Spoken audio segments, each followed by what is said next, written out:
Hello, I am showing you my finished Soulshine quilt. This version is made with my Calm and Content fabric collection. I think that's Bella Off-White in the background. I'm really happy with how this one turned out.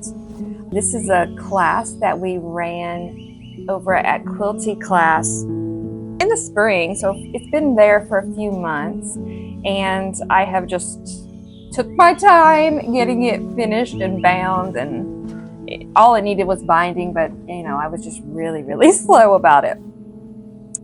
One of my favorite parts of this quilt is the quilting. I quilted the stars differently from the background to really make the design stand out. Inside each star there's a stitched flower, and then I ruler worked to echo the star shape and give it a little bit more definition. In the background I wanted something much softer, so I just doodled. Kind of my usual feathers, flowers, leaves, pebbles, things like that.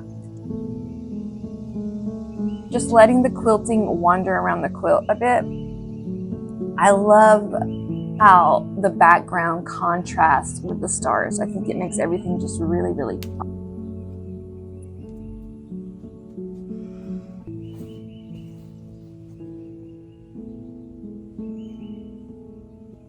For the binding, I did my usual chunky running stitch. This is my